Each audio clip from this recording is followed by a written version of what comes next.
일단 가장 큰 이슈가 될 가능성이 높은 거는 또 한 번 법사위 국감이 될 가능성이 높다. 법사위. 더하기 이제 공수처. 이른바 한방 히든 카드 준비되는 게 저는 이번에 뭐 사모펀드 관련해서 그렇고 뭐 라임이나 이런 것들도 그렇고 굉장히 크게 터질 가능성이 있다. 이쪽 증인들 같은 경우는 굉장히 열받아 있어요. 지금 정무위나 기재에 좀 다뤄야 될 부분이 있는 것이 지금 금융정책이 완전 난장판이 되어버렸습니다. 그리고 이 에너지 관련해가지고 이번에 이제 저희 당에서 이제 풍력이라든지 이런 것들 건드렸지만은 전 이런 것들 충분히 짚어볼 필요가 있다 이런 생각이 들고. 네, 여러분 안녕하십니까. 시사저널TV 시사 끝장입니다. 국정감사 시즌이 도래했습니다.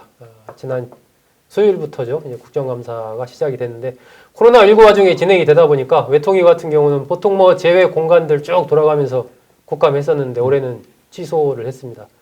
또 각 상임위에서도 아마 기관마다 방문해서 하는 이 국정감사 일정이 대폭 축소가 되기 때문에 과거와는 상당히 다른 좀 국정감사가 진행이 되지 않을까 예상이 됩니다.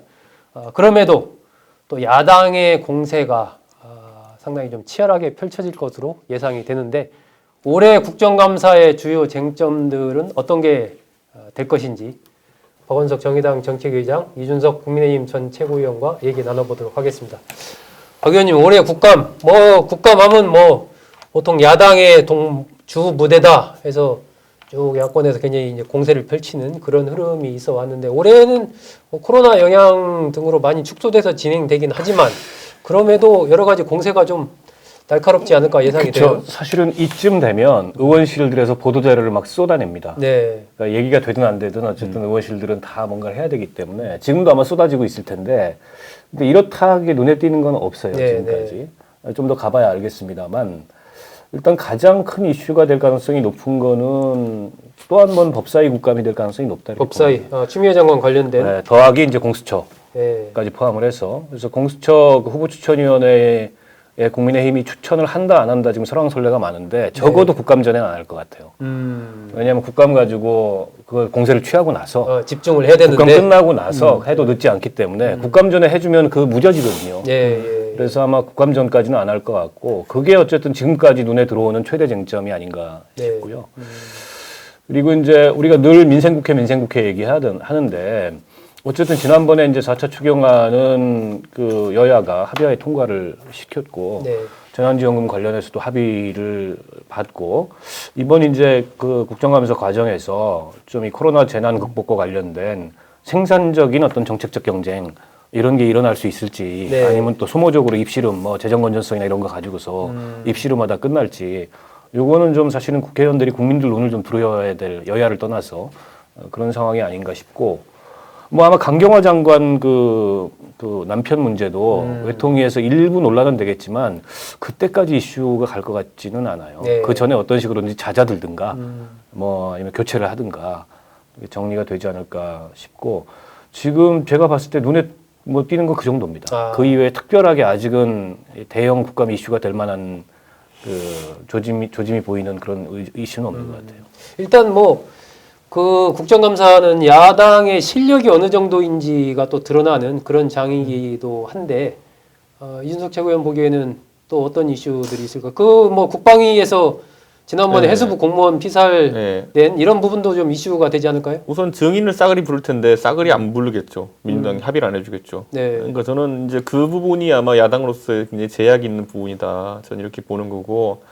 그랬을 때는 이제 다른 방식을 동원해야겠죠. 증인에 해당한 인물들 녹취라든지 이런 걸 빨리 확보해가지고 그걸 튼다든지 여러 가지 다른 방법이 있을 텐데 그래도 이제 증인이 와가지고 실제로 어떤 제약 조건 하에서 이야기하는 것만 하지는 않을 테고 특히 지금 이제 그 북한 관련 대응이 있어가지고 군이 계속 정무적인 판단을 통해 가지고 오락가락하는 것 같은 이런 모양새에 대해 가지고는 국방위원들이 굉장히 세게 짚을 지금 준비를 하고 있습니다. 특히 이번에 주영훈 대표가 그 북한에서 그 소총탄으로 쏘라고 했다는 이런 내용을 76인가 공개했잖아요. 이런 것들 사실 왜냐하면은 어쨌든 비밀 자료라든지 기밀에 해당하는 부분을 같이 열람을 했는데 민주당 의원들이 우리는 봤는데 아무 이상 없는데 이런 식으로 나오고 있어요.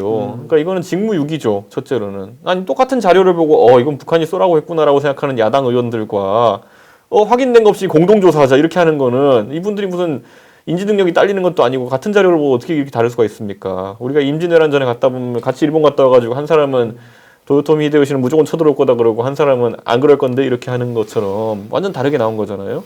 그러니까 저는 그렇기 때문에 이번에 그런 어떤 사실관계를 국민들한테 다시 명확하게 전달할 필요가 있다. 근데 어쨌든 이게 야당 입장에서는 뭐 추미애 장관 아들 의혹이나 뭐 공수처 문제나 재정 건전성 문제나 또 강경화 장관 뭐 남편 등등 여러 가지 문제 이미 기존에 나왔던 이슈 이런 부분에 대해서 어떤 이제 주장을 하고 할 수는 있겠지만 이른바 한방 히든 카드 그런 게 혹시 준비되는 게 있습니까? 저는 이번에 뭐 사모펀드 관련해서 그렇고 사모펀드 예, 뭐 라임이나 이런 것들도 그렇고 저는 이런 것들은 굉장히 크게 터질 가능성이 있다. 왜냐하면 이쪽 증인들 같은 경우는 굉장히 열받아 있어요 지금. 사모펀드와 여권 인사의 연루설 얘기하는 거죠. 그렇죠. 그런 부분에서 뭐가 나올 수 있다.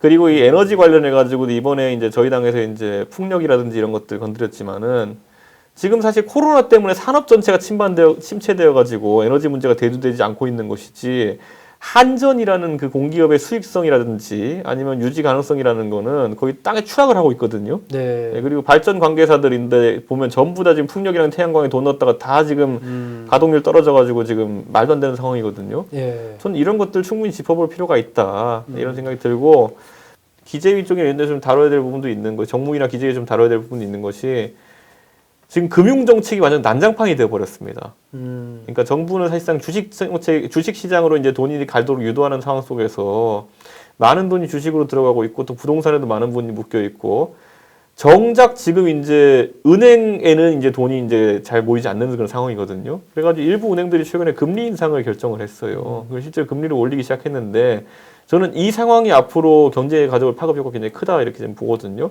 아까 우리 언급했지만 코로나 사장들 지금 전부 다 대출 받아서 메꾸고 있고 떼우고 있는 사람들 이 사람들 이자율이 굉장히 민감할 겁니다. 그런데 이런 것들 앞으로 따져 물을 거고 저는 결국 지금 이 코로나 위기 상황 속에 산업은 침체되고 있는데 실물 경제는 추락하고 있는데 자산성, 금융 자산성 이런 것들만 계속 이제 정부가 띄워가지고 소비를 유지시키고 있는 이런 것들에 대해서도 지금 우리 당 의원들이 준비하고 있는 게 있습니다.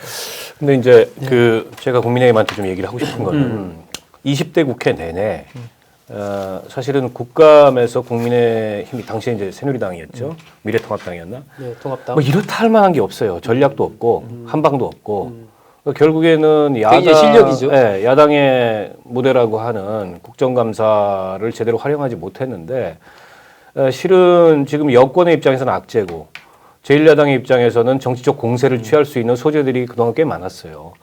근데 하다 보면 늘 자기 다리에 자기가 걸려 넘어지는 네. 이런 경우들이 많았습니다. 이를테면 뭐 의혹은 막 제기해놨는데 뭐 이 스모킹건을 못 찾는다든가 네.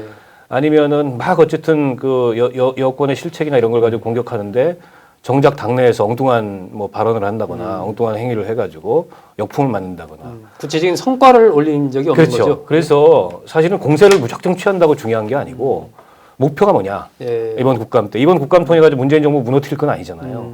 그럼 이번 국감의 목표가 뭐냐 그리고 어떤 대안을 제시할 거냐 이런 게 분명해야 되는데 의혹만 왕창 쏟아놓고 그걸 주워 담지 못하면 끝나고 나보면 별로 성과가 없는 전략이 없는 이런 게 될 가능성이 있어서 물론 이제 큰 당이기 때문에 저희처럼 작은 정당이 아니고 의원들 뭐 각자가 갖고 있는 그런 패가 뭔지 이슈가 뭔지 국감 사안이 뭔지 이걸 다 뭐 당 지도부가 확인하고 완급 조절할 수는 없겠지만 지금은 어쨌든 여당이 아니고 이제 야당이에요. 그럼 좀 네. 전략적으로 싸워야 되는데 네. 그런 면모를 찾아본 지가 너무 오래됐다 국민의힘에서. 저는 이번에 그리고 약간 지금 이제 뭐 들리는 얘기로 운영위원회가 이제 하나의 전장이 될 수 있는 청와대 것이 국감.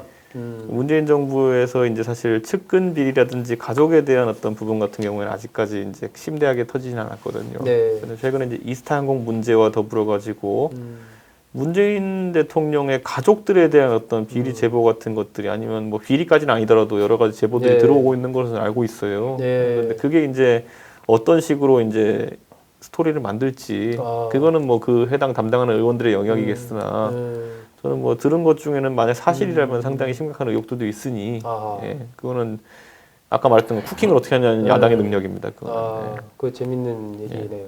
그 박 의원은 이제 국회의원을 해보셨으니까 최근에 제가 이렇게 들어보니까 야당 의원들로서는 어쨌든 이 자료 제출 요구 이런 거 자료를 많이 확보를 해야 되는데 너무 자료 같은 걸 안 준다. 증인 채택 그러니까 택이지. 뭐 어느 당이 여당이 되든 정부는 기본적으로 자료를 안 내놓습니다. 예, 그 방법이 있을 거 아닙니까? 그걸 받아내는 방법. 아니 그건 이제 뭐 윽박도 지르고 예. 구슬리기도 하고 심지어 제가 이제 의원할 때는 저희 보좌관들이 모 피감기관을 새벽에 찾아간 적도 있어요. 아, 찾아갔어요. 자료 받으려고. 내놓으라고? 네. 그럼 내놓습니까? 그래서 이제 뭐 문차고 막 한 거죠. 내놓으라고. 뭐 이를테면 별의 방법을 다 써서 하여튼 정부는 최대한 감추려고 합니다. 예. 그리고 줘도 최대한 늦게 주려고. 과거 정부나 지금 정부나 네, 뭐 마찬가지예요. 정부의 어디가 여당이 되는 거와 관계없이. 그래서 의원이 국감 현장에서 호통쳐야 그때 가서 마지못해 자료 가져오는 그 줄라면 진작 줄 수 있었잖아요. 네, 그렇죠. 근데 그렇게 한 소리 해야 그때 와서 마지못해 줍니다. 시간도 없어요 그러면은. 네. 뭐 기껏해야 지금 그 언론도 보도를 해야 되는데 기껏해야 뭐 저 부처 같은 경우에는 첫날 감사하고 종합 감사하고 이틀 하는 건데 이틀 해봐야 한 의원이 질의할 수 있는 게 불과 뭐 15분 20분밖에 안 돼요. 네. 근데 그때 가서 자료 던져줍니다. 이게 이제 일종의 전략이에요. 그래서 저는 국정감사 제도를 근본적으로 개선할 필요가 있다고 생각을 하고 네. 연중 상시화하는 방안을 네. 도입을 해야 되는데 그 얘기 나온 지도 벌써 20년이 됐습니다만 그렇죠. 여전히 매우 정부에게 유리한 형태로 국감이 진행되고 그냥 한 번 맞으면 된다. 한 번 맞으면 되고 지나가면 된다. 싫은 소리 좀 시간 간다. 들으면 되고. 이번 국감에서 뭐 좀 국감이 어느 정도 야당에서 성과를 거둘 것으로 보세요? 아니면 뭐 기존처럼 이런저런 의혹은 있겠지만 뭐 크게 한 방은 없을 지금까지 거다. 하는 걸로 봐서는 별로 없을 것 같아요. 정치 공세만 근데 왕창 취하고. 이런 게 있는 것 같아요. 그러니까 결국엔 추미애 장관 건이나 네. 아니면 윤미향 의원 건 아니면 조국 장관 건 이런 것들을 보면서 이제 그 정도면 사실 지난 정부 같았으면은 막 장관 사퇴하고 난리 나고 막 진짜 뭐 그래야 될 사안이거든요. 근데 지금은 어쨌든 그 정도 일 갖고도 별일 아닌데 뭐 이러고 넘어가는 걸 보면서 야당도 약간 당황한 상황입니다. 지금 보면 이거 어떻게 해야 되나 이러고. 지금. 그렇군요. 예. 맷집이 그만큼 이제 여권의 맷집이 센 거죠. 모르세 이러고 있으니까 뭐 어쩌라는 거지 뭐 이런 느낌이니까 저희 당황했습니다. 예, 본격화하고 있는 국정감사. 이번 국정감사에서 국민의힘을 중심으로 한 야당, 특히 국민의힘이 어떤 성과를 거두느냐. 이것은 뭐 김종인 비대위원장 체제의 국민의힘의 실력을 또 한번 이 국민들이 평가할 수 있는 그런 기회가 되지 않을까 싶습니다. 여러 가지 두 분이 이러저러한 것들이 있다라고 얘기를 했고 또 국민의힘에서 뭐 이러저러한 것들을 준비하고 있다라는 얘기도 넌지시 공개를 했는데 과연 이번 국정감사에서 야권이 뭔가 큰 것을 내놓을 수 있을지 또 여권은 어떻게 이번 국정감사를 잘 방어할 수 있을지 이것도 지금 문재인 정부 집권 4년차를 보는 한 포인트가 아닐까 생각이 듭니다. 같이 한번 재밌게 지켜보시겠습니다. 두 분 오늘 수고하셨습니다. 네.